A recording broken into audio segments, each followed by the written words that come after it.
Ayan po mga katanggal dalakoot, pasensya na po kayo na minsan lang po tayo makapag-upload ng video. So wala na tayong palangan-langan pa diring dapita. Isa sa mga kapwa ko manghuhula tumawag sa akin na mayroon raw gikumatos na isang Kia Picanto automatic transmission. Ang naging history raw nito ay biglang tumirik sa daan at hindi na raw ito umaandar pa ulit ang makina. Dagdag pa niya, natutulog na raw ito ng 2 linggo. Og naunsa bang pagkaunsaha nga dili namang yun kuno mo mata. At dahil ni aksyon na siya karatol og may halong kabalaka, tinawagan niya agad ang inyong albularyo para i-admit na lang kuno diretso. Og sa walay pagduha-duha, basta buhay na ang ating pag-uusapan, yan po ang aking pinaka-priority. Kaya pinantahan ko agad sa location nito at syempre nakahanda na rin ang ambulansya og ang tubo nga para bunlot nito. As you can see, parang dinaanan ng bagyong Krising signal number 3 dahil sa sobrang dami ng gipanghilabtan nito, hindi ko na lang ito ginalaw pa. Fast forward tayo diring dapita, nang dumating na kami sa shop, di ko na ito gipalangan-langan pa. Ang una kong tinitira, pinalabas ko ang pinakautak nito na mas kilala kong tawagin ECU. But before we proceed to the next video, dagdag ng may-ari, nagkakaroon raw ito ng transmission shift shock na bago pa po ito natuluyang nakuyapan. Kaya isa po ito sa dahilan at pinagdudahan ko na may problema talaga ang ECU nito. Ayan, so dito na po nagkaalaman. Kita naman ninyo na mayroon ng sunog ang mismong board. Ganon rin sa kabilang mukha nito. Ayan o.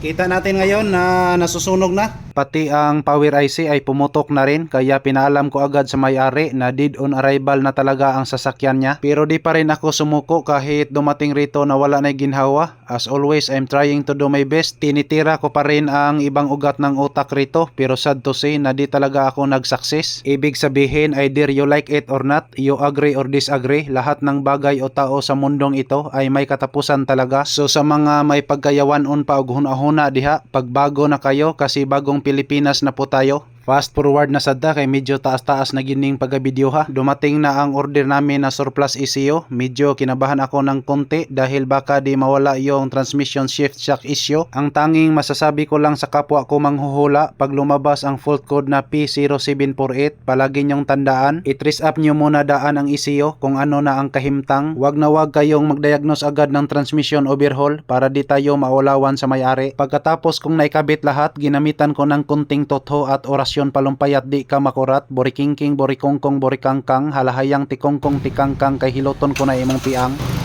Umandar na. So isa po sa mga concern ng may-ari nito ay pag magpunta po tayo ng reverse at saka sa drive, ay biglang mag-shift shock ang transmission. So ngayon, itry lang muna nating i-reverse kung mayroon pa ba ang sintoma. Ayan o, so naka-reverse na po tayo ngayon. Parang wala lang, walang kibo. At proceed po tayo sa drive. Ayun. So wala nang shift shock. At kita naman natin dito sa panel board ay hindi na lumalabas yung ATM indicator light. So ngayon tingnan lang muna natin sa ating Extreme machine para ma-verify po natin kung mayroon pa bang fault code na lumalabas. Alright, so tingnan natin. Punta po tayo sa health report. At hintay-hintay lang po tayo. Ayan, so kita natin ngayon ay wala nang fault code na lumalabas. Alright, so confirm po na wala nang natitira na engkanto diring dapita. At hindi lumalabas yung ATM indicator light dito sa panel board. Ayan, so ganyan lang po ang ating ginagawa. Nagpalit lang po tayo ng ECU. Alright, so once again, I declared problem solved na naman po tayo rito. Daghang salamat sa inyong pagtanaw. Sa kanunay, dalaygo ng Diyos. Daghang salamat. Babo.